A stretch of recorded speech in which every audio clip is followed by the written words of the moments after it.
So the big question is, does Devon need to prove himself if he wants to have a title shot against Dadikyan? That's the main topic of this video, but we'll discuss some other interesting ones as well. In his latest live stream, Travis mentioned that after defeating Derek Smith 3-0 at the recent East vs West Challenger Series event, they did have a practice pull on the right arm as well. That's interesting because Travis Bagent's right arm is supposed to be slightly weaker than his left, and Derek Smith's right arm is supposed to be stronger than his left. So was the result close? No. Not according to Travis Bagent at least. He said that the result was exactly the same as their left arm super match. Derek couldn't do anything against him. I pulled Derek right-handed too, right after the match, and put the straps on upstairs. Right after, there was a warm-up table in the back, and man, I could have beat him with 3 hands. I mean, I'm talking about if he had 3 hands. He only had 2, so he used 2 of them. I killed him. He could have used 3. Now that can make things interesting.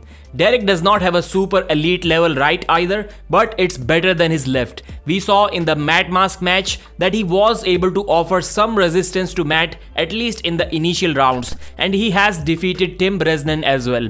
So that kind of tells us something about Travis Bagent's right arm as well. So do we still have Kalinichenko as the favorite to win against Travis? I think we do, but not by a huge margin. This is not something but Devon is saying that Travis is going to absolutely kill Kalinichenko. I don't think that's going to happen. I think Devon is saying that just so he can fill the arm betting blocks that Travis is not able to sell as of now. Engin has announced a couple of super matches. Hunter Knopfs vs Doug Ehrlich for the Orlando, Florida August 10th event. Hunter Knopfs dominated his opponent at the recent Challenger Series event and he called everyone out. He believes that he's coming for the world title in his weight category and he got a shot by Engin to prove himself at a slightly lower level. And then we have Artem Ternenko vs Mindaugas Teresitis at 187 pounds. This weight cap can make this match interesting, although either right or left, whichever arm this match is on, Mindaugas will still be the favorite against Artem Ternenko. Engin made an interesting post about 3 days ago regarding the social media usage of the East vs West content.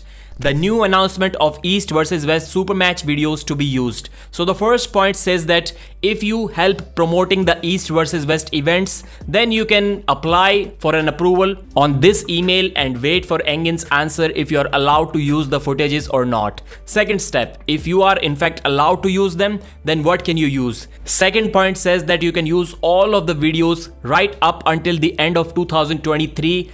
And you have to use them in an order which is kind of creative. Either do a good edit on them or mix it with commentary / analyzing style of videos, then you're good to go. The third point says that after 2023 or basically as soon as the event finishes, you have to wait for about 1 month from the date Engin releases the matches on his YouTube page and then you can start using only 1 round.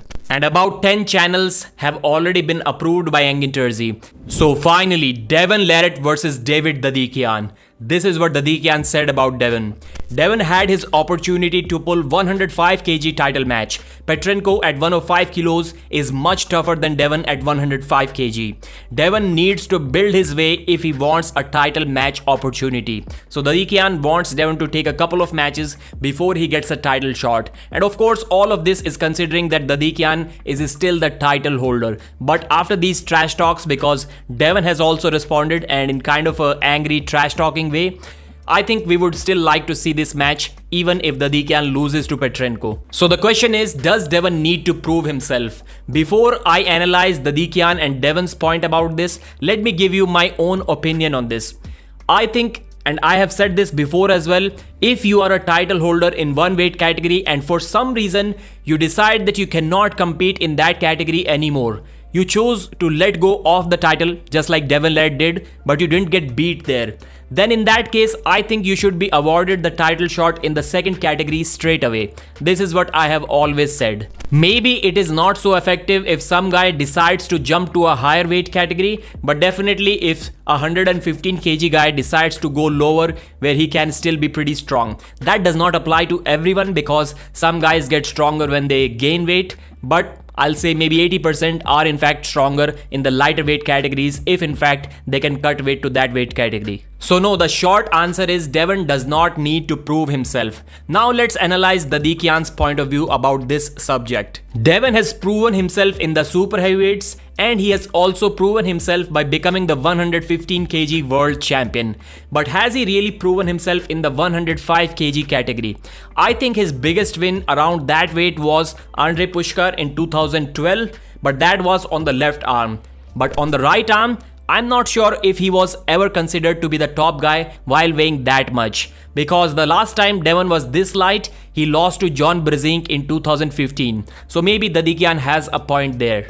And of course, Dadikyan is going to be mad about that, because he was literally forced to cut weight as soon as 3 months after winning the title. He didn't even get to enjoy his title like many other arm wrestlers do get a chance to. So he was forced to cut weight, and then he gets the information that Devon is not going to be pulling him. So naturally, he's mad at that decision. Now let's analyze Devon Larratt's point. Devon said that he defeated Denis Siplenkov, who regularly beats Dadikyan in the practice pulls. Dadikyan is never able to get more than one pin, more than one flash pin over Denis, and that is also very rare in their practice pulls. And it has been nearly impossible for anyone to take Devon's wrist. So maybe even after losing so much of weight, he still retains a lot of power in his pronation, in his hand. And the next point is, Dadikyan will also be getting an opportunity to pull for the 115 kg world title straight away without even proving himself in that weight category. That match will be against Monster Michael Todd if Dadikyan defeats Petrenko. So if Dadikyan, being 105 kg champion, can get a chance to pull in 115, then I think it can work in a similar way for Devon Larratt as well. So what's the logical point here? Dadikyan is about to face Petrenko. If he wins, then Monster Michael Todd, and maybe Prudnik is also in the equation because he defeated Dadikyan on the left arm, which is Dadikyan's stronger arm. So on the right arm, Prudnik definitely has a shot. So now Devon is not having any matches. The best logical thing to do is to listen to Dadikyan, although he does not need to prove himself. But the best thing for Devon, for the fans, and for arm wrestling in general will be Devon takes a couple of matches before pulling Dadikyan. That can be Ivan Matyushenko if Ivan wants to cut weight to 105, or if Devon wants to gain weight to 115, that match can make sense. Maybe a Toddzilla match. Todd Hutchings has not guaranteed us that he will defeat Devon, but he did say that his chances are going to be much higher than the last time. So maybe we can see that match at 105 kg because Dadikyan already defeated Todd handedly, and maybe we can draw a comparison from there. And now Devon does not have the 115 kg title. So for him to pull for 115 kg would be as good as pulling for 105 kg. Initially he wanted to have two titles, that's why he was facing Dadikyan at 105. Now he can basically face him at 115 if he wants. It's basically the same thing. Thanks for watching, like the video and subscribe.